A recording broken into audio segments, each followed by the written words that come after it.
There you go.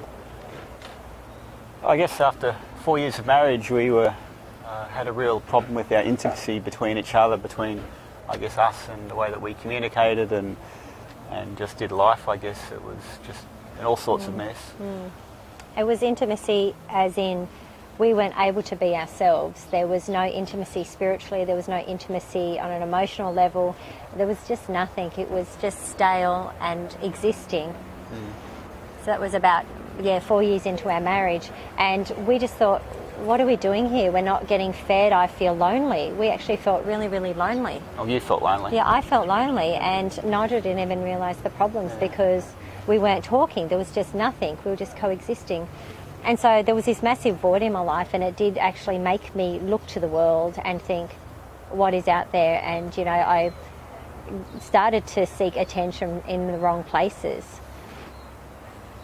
Yeah, and I guess, after 4 or 5 years, Cheryl confronted me with this and said, I'm out of the marriage, I want a separation, I want a divorce. So we separated for 5 months, and I guess during that 5 months, I guess forgiveness was a major part in our reconciliation and coming back together, and I guess God played a huge part in that as well. Yeah, I knew God only a tiny bit, and I said to God, you know, what do I do about this? Because I know that you're there, and so what do you want me to do about this? And the only thing he said to me is, I hate divorce. And I said, God, you can't make me do this.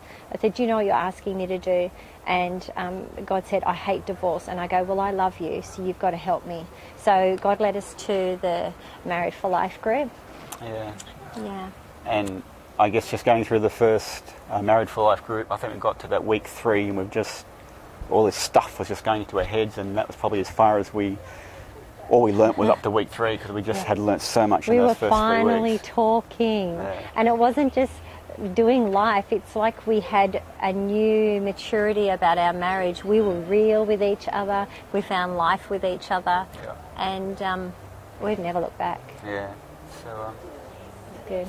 So you also learnt that, I guess, covenant was just a safe place to have this communication, this talking, this intimacy, something we've never ever experienced before. And I guess we're still learning and developing in that, but it's a process. We're in a process, we're on a journey, and we're just so happy that God's at the centre of our marriage now, and we're doing life well. And we're transparent. It's great.